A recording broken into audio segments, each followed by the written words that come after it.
Endocarditis bacteriana por infección bucal, por Gerson Alexander López Lagunas. Muy buenos días, tardes o noches, dependiendo la hora que vean este video. Les voy a hablar acerca de la endocarditis bacteriana por infección bucal, o sea, endocarditis provocada por alguna lesión en la boca que esta dio lugar a esta endocarditis. El objetivo de este video, además de obtener la calificación deseada, es también dar a conocer sobre esta enfermedad a la gente que posiblemente tenga alguna afección en el corazón y no tenga muy en cuenta el riesgo que conlleva esta enfermedad para su condición. Empezaremos hablando acerca de lo que es la endocarditis bacteriana. Es una enfermedad infecciosa e inflamatoria que afecta principalmente las válvulas cardíacas. Se relaciona con la formación de células inflamatorias, fibrina y microorganismos que las colonizan. Estos microorganismos se alocan generalmente en el aparato valvular, endotelio vascular y endocardio ventricular y auricular. Entre los principales microorganismos se encuentran las bacterias y en muchos menos casos hongos, clamidias, etc. Ahora que sabemos lo que es la endocarditis bacteriana, tenemos que saber algunas maneras para poder identificarla. Para poder diagnosticar esta enfermedad existen diversos procesos, tanto pruebas como exámenes físicos, revisar antecedentes, historial, síntomas y algunas pruebas usadas como por ejemplo el hemocultivo, que detecta la presencia de microorganismos en la sangre y así poder saber los antibióticos y combinaciones de antibióticos que se deben de utilizar. Esto principalmente cuando se está buscando un tratamiento a una persona que ya tiene endocarditis. Hemograma completo. Este es sencillo. Comprueba el número de glóbulos rojos y glóbulos blancos que hay en la sangre. El número bajo o alto podrían revelar una infección y esta infección podría revelar que se trata de una endocarditis. No siempre se tratará de una, pero posiblemente sí. Un ecocardiograma. Esta se trata de unas pruebas con ondas sonoras para crear imágenes del corazón latiendo y así comprobar alguna anomalía en las estructuras. Este tipo de análisis es servible, por ejemplo, si se quiere confirmar alguna malformación en el paciente.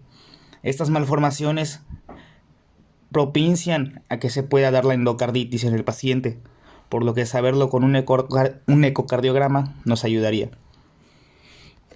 Es importante mencionar que ninguna de estas pruebas de hemocultivo, un ecocardiograma, una radiografía torácica no son definitivas, por lo que siguen siendo, podría decirse, complementarias con las demás pruebas físicas, de examen clínico, para poder determinar la enfermedad, por lo que no hay que esperanzarse en que estas pruebas puedan darnos el resultado que buscamos.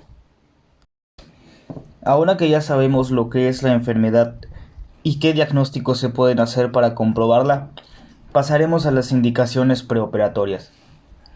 En caso de tratar con un paciente que tenga o pueda tener endocarditis bacteriana, es importante tomar las medidas preventivas muy en serio. Si el paciente tiene endocarditis, es fundamental conocer el microorganismo que la afecta principalmente. Hablando de la bacteriana por infección bucal, los Streptococcus viridans y Staphylococcus aureus son los más comunes. Una vez sabiendo esto, se puede medicar para tratar la enfermedad con el medicamento correspondiente o medicamentos correspondientes, dependiendo del caso. Si el paciente puede tener el riesgo de contraer la enfermedad únicamente, se recomienda el uso de amoxicilina, penicilina, etc. antes y después del procedimiento, como por ejemplo una profilaxis. Las profilaxis pueden tener el riesgo de dañar el tejido gingival, causar un sangrado y por ende que se filtren microorganismos en el torrente sanguíneo.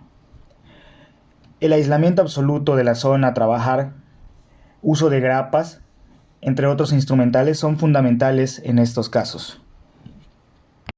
Consideraciones clínicas. Cuando tengamos a un paciente con riesgo a contraer endocarditis o que tenga endocarditis, es fundamental considerar las circunstancias como válvulas protésicas, esclerosis degenerativa de válvulas alguna otra afección del corazón, ya que estas circunstancias propician al desarrollo de la endocarditis bacteriana por infección bucal. Por ejemplo, si tenemos a un paciente con alguna malformación en alguna de sus válvulas y se da un- una filtración de microorganismos en el torrente sanguíneo, el corazón no va a poder filtrar estos microorganismos que pasan en sus cavidades correctamente, por lo que empezarán a proliferar. Por eso es importante conocer el estado del corazón del paciente. Otra consideración clínica es que si el paciente tiene algún marcapasos o aparato eléctrico, no se debe de utilizar instrumental igualmente eléctrico. Por ejemplo, el uso del Cavitron, ya que algún aparato eléctrico podría ocasionar fallas en el mecanismo del corazón del paciente y podría matarlo. Se recomienda el uso de instrumental de mano en estos casos en vez de instrumental eléctrico. También hay que considerar el completo aislamiento de las zonas a trabajar en lo máximo posible. Aislamientos absolutos, el uso de grapas, como ya se mencionó, son importantes debido a que se quiere disminuir en lo máximo posible el riesgo de causar alguna infección por una herida. Muchas gracias por su tiempo. Esto ha sido todo. Nos vemos.